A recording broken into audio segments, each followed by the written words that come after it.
When I returned from lunch, I found my mother being yelled at on the landing of the company's staircase. Dressed as a janitor, my mother was apologizing profusely to the president's daughter, who was wearing a wet suit. She seemed as though she might prostrate herself at any moment.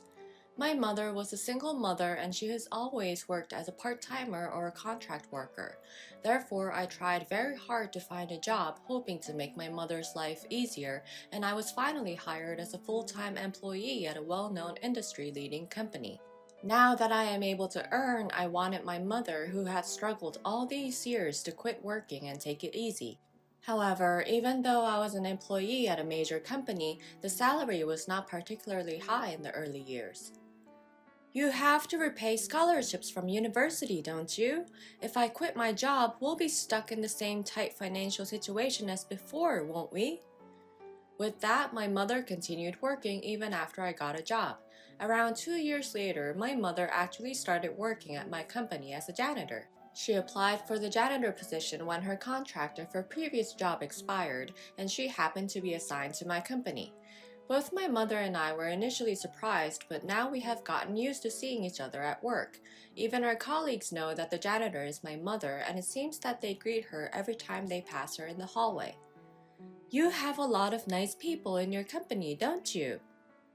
When she was first assigned, my mother used to say that happily. My mother was someone who seemed to enjoy her work so much, but now she is apologizing to the president's daughter, Cynthia, in the stairwell. What have you done? It's an important suit. It's all dirty now. Cynthia, who is wearing what appeared to be a perfectly tailored suit, is visibly angry as the front of her suit is drenched. There is a tipped bucket and a puddle of dirty water with floating debris on the floor. Judging from the situation, it seems that my mother accidentally poured the dirty water from the bucket onto Cynthia. Cynthia is the daughter of the CEO who joined the company after me, and everybody was being careful with her and the company. I don't personally know her, but I've heard that she is a well-raised woman who doesn't act entitled despite being the CEO's daughter. However, it seems that when the title of the CEO's daughter is added, everyone becomes unsure of how to interact with her. Because of that, Cynthia is a little out of place in the company, and she is now cursing with a high-pitched voice at the cleaning lady, my mother, who is apologizing profusely. I will contact the management company and ask them to fire you. I am truly sorry. I hurriedly ran over to help my mother and apologized alongside her. I deeply apologize for her rudeness. Who are you? I answered while looking down. She is my mother. I am truly sorry for her actions. I will pay for the cleaning fees, so please, could you please spare her from being fired? I don't need any cleaning fee, really. Please don't say that. I took out some cash from my wallet. At that moment, Cynthia's gaze was fixed on my face and she had a puzzled expression, but I offered the cash anyway. I have terrible burn scars on my face. When I was a child, I accidentally knocked over a kettle with which I was boiling some water on the stove and ended up scalded by it. She must have noticed the blemished skin on my face. That's why she had a puzzled expression on her face. She was staring at me in surprise, and suddenly her expression changed as if she realized something. Then she turned around and walked away without saying a word. Please, wait. If you don't want to accept the payment for the cleaning, please let me give a handkerchief at least. I chased after Cynthia, thinking it would be uncomfortable for her to stay wet, so I offered her a handkerchief. However, she didn't even glance at me. I'm fine. She just said this and walked down the hallway. Oh no, I stood frozen in place. I must have really upset her. My mother's shoulders slumped and she said, I'm sorry. It's my fault for being careless. She's the president's daughter, right? If you become uncomfortable at work because of me... It's okay. Don't worry about it, Mom. I didn't think that everything was fine, but I had no choice but to say so because I didn't want to see my mother become even more depressed. After that, I worked in a gloomy mood. Since I offended the president's daughter, it seemed to me that I deserved any kind of warnings. The events of the day had already spread throughout the company. Due to the burns on my face, even the people who don't know me recognized me. By the next day, I had already become famous within the company as the person who upset Cynthia. My colleagues who didn't want to upset the president or his daughter started to keep their distance from me. I let out a small sigh. As my mother had feared, I became completely uncomfortable at work, and about 2 weeks after the dirty water incident, I was finally summoned to the president's office. On the way to the president's office, I ran into my mother in a janitor uniform. It seemed that she had also been summoned at the same time. This must be about that dirty water incident without a doubt. I wondered if I would be scolded, receive a pay cut, or be fired in the worst case scenario. I kept having those dark thoughts and I nervously made my way to the president's office and knocked. "Excuse me." When I entered the room, the president and his daughter, Cynthia, were there as I expected. "I apologize for making you come all the way here." I greeted the president, who said that, and his daughter standing next to him. "I'm so sorry for staining your daughter's clothes." My mother apologized to them as well. "I am truly, truly sorry for my carelessness. I can't apologize enough. I will definitely make amends, so could you please reconsider punishing my son? He was only trying to protect me." "Mom." I was touched as I saw my mother passionately pleading my innocence with a trembling voice. "Please don't apologize, both of you." The voice of the president was surprisingly calm. I raised my face, feeling confused. "I asked you to come today because my daughter wants to talk to both of you about something. Cynthia." "Yes." Prompted by the president, Cynthia stepped forward. Her expression was not filled with anger or contempt, but for some reason she looked apologetic. "I deeply apologize for the other day." Cynthia apologized sincerely, just like I did earlier. "Excuse me?" My voice and my mother's voice overlapped. Cynthia raised her face with a solemn expression and said, "In fact, that suit was actually my late mother's. More precisely, it was her suit that had been altered to fit me. It was a very precious item to me, so when it got wet, I couldn't help but lose my temper. I apologized sincerely for my outburst and the offensive remarks. Furthermore, that day was..."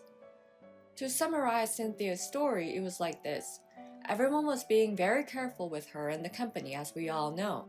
Out of everybody's considerations, such as not assigning difficult tasks to the president's daughter and not wanting to upset her, she wasn't given much work in her department and was only made to do simple tasks.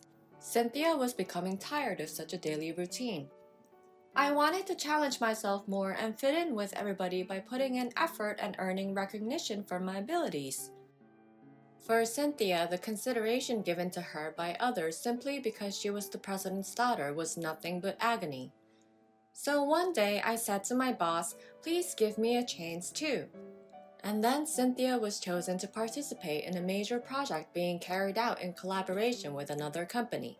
By the time she fully understood the project details and was able to keep up with the meetings, Cynthia was entrusted with an important presentation. It was her first major assignment, so she put all her effort into it. Cynthia had her late mother's suit altered and wore it as her power suit for the presentation. That day of that presentation was the day I was drenched with water. She wore her mother's suit to do her best at the presentation. However, due to nervousness and lack of experience, she couldn't respond effectively to the questions. I didn't expect everything to go smoothly from the beginning, of course, but I was shocked that I couldn't fulfill my role properly when I was given such a big project. When she returned to the company feeling down, my mother slipped on the stairs and accidentally splashed dirty water with which she cleaned the floor on her. With all the shock piling up, she couldn't help but lose her temper. "I'm really sorry. I know it's not mature to lose my temper like that, but I couldn't control my emotions because of everything that was going wrong. I yelled and made you feel awful. I'm truly sorry." "No, not at all." When Cynthia apologized to her, my mother became flustered. "I'm the one who dirtied your mother's suit. It's such a precious item. I'm truly sorry. I don't know what I can do to make it up to you, but at the very least, please let me do something to make amends." "The stain wasn't too bad, so it's okay," the president said. "I have sent it for cleaning, and they assured me that the stains will come off easily. No need to worry about compensation. Please don't be concerned." "Oh, is that true? That's a relief." My mother heaves a sigh of relief. "I wanted to thank both of you personally," the president said. Excuse me? I asked. You wanted to thank us? Yes, it was only when I heard about this incident that I realized my daughter's mental state might be unstable. She never got angry or exploded like that before, so I thought it was important to make time to talk to her.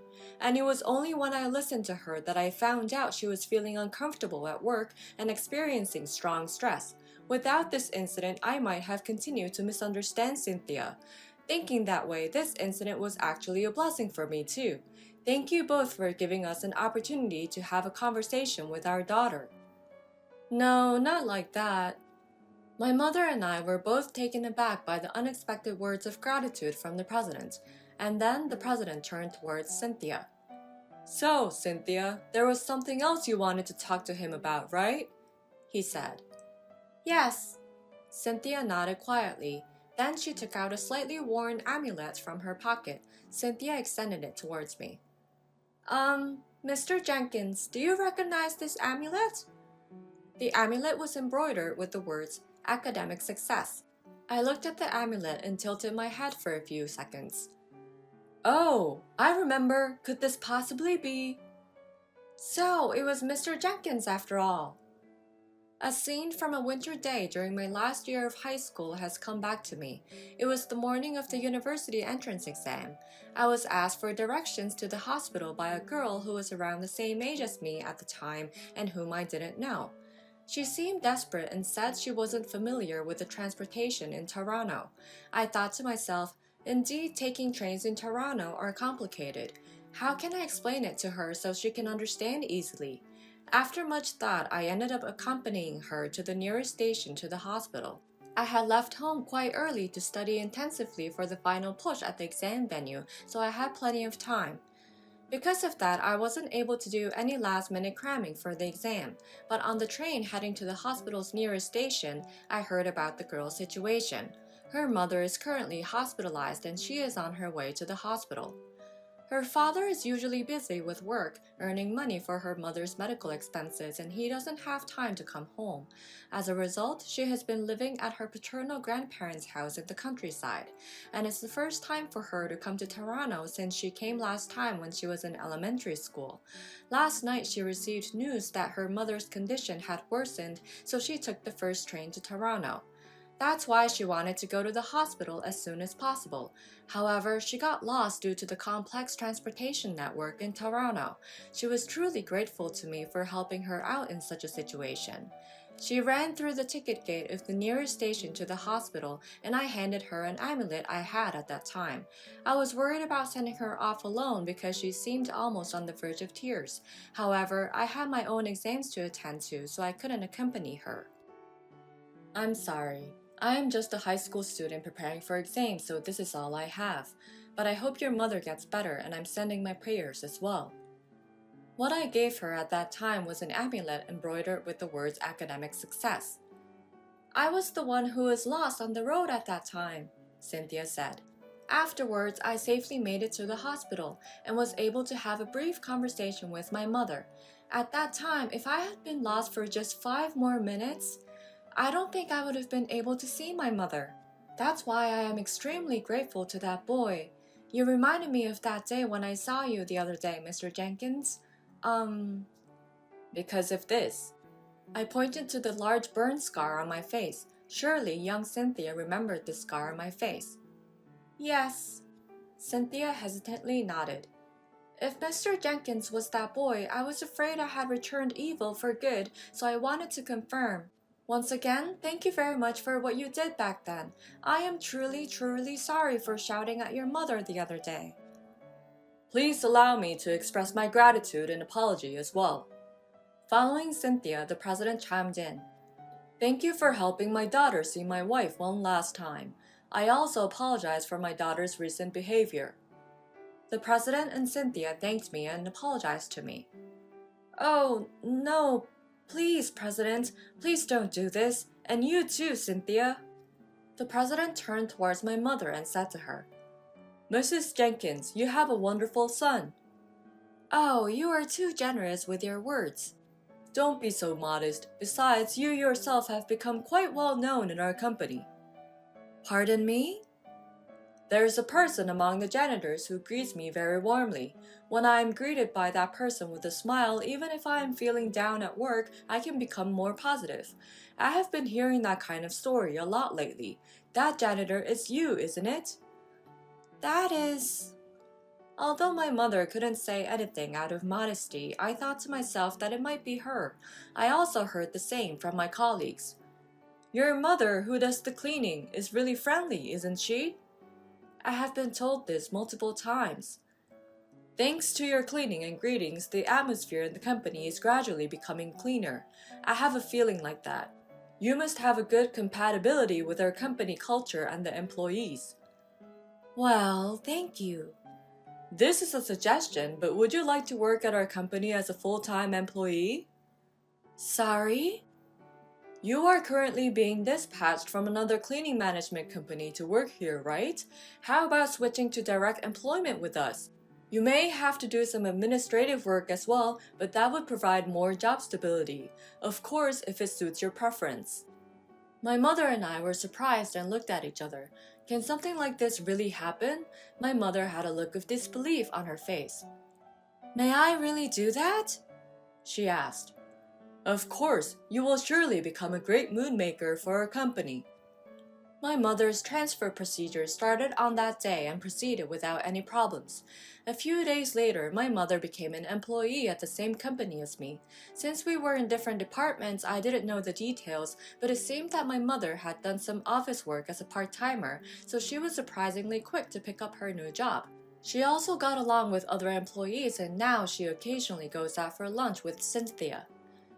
Maybe Cynthia is projecting her mother's image onto me, my mother said. As for Cynthia, recently she has been given proper assignments at work and has gradually started to show her father's inherited talent. With the gradual recognition of her abilities, she has gained confidence, stabilized emotionally, and no longer seems to become emotional as she did before. It seems that Cynthia has also found a place to shine, and I feel relieved somehow. I have to work even harder so as not to lose to Cynthia or my mother.